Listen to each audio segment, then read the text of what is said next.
Taking advantage of the girl's distraction, the boy secretly slipped an unknown liquid into her cup and coaxed her into drinking it. When the girl got up, she immediately sensed something was wrong. Believing she was drunk, she wanted to head home before anything happened. However, 3 ruffians blocked the door, groping her and pushing her onto the bed, only letting her go when night fell. The reason these 3 troublemakers acted so arrogantly was that the girl's parents were away, leaving only her frail 70-something grandfather at home. What they didn't anticipate was that this veteran old man was not someone to mess with. The girl threw away the dirty money they had given her and burst into tears upon entering the house. When her grandfather saw the bruises on her thigh, he immediately understood everything. He told his granddaughter to take a bath first, while he grabbed his axe, ready to seek revenge. Their neighbor, a police officer, noticed the situation escalating and hurriedly asked the old man what had happened. After hearing about the girl's ordeal, he advised the grandfather to report it to the authorities. Though the evidence had already been washed away by the girl, the well-meaning neighbor still summoned a police squad to show the 3 delinquents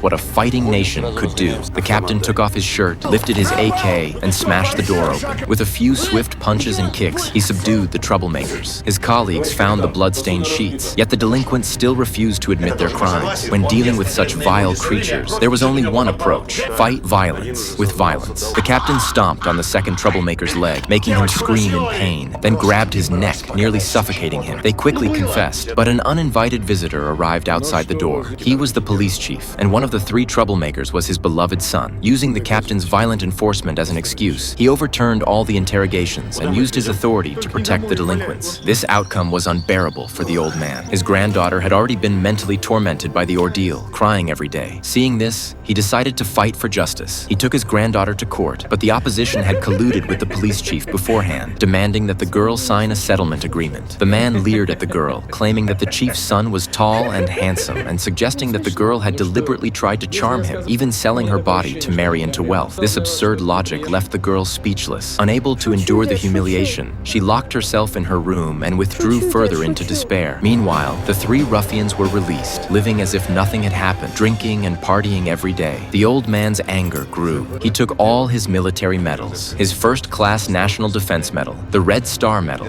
and a Voroshilov Shooter Medal, and approached the judge. He hoped that his distinguished service would compel the judge to reverse the ruling and ensure a fair trial. However, the judge ignored him entirely and even scolded him for failing to fulfill his guardian duties. Realizing the system's corruption, the grandfather said nothing more. Instead, he went alone to the bank and sold his old rural house, exchanging it for $5,000. Upon returning home, he learned that the police chief had previously visited and left some money, pretending to pacify the situation. Enraged, the old man found the local police commander and flung the money into his face. From that moment on, he resolved to make these wicked people pay using his own way.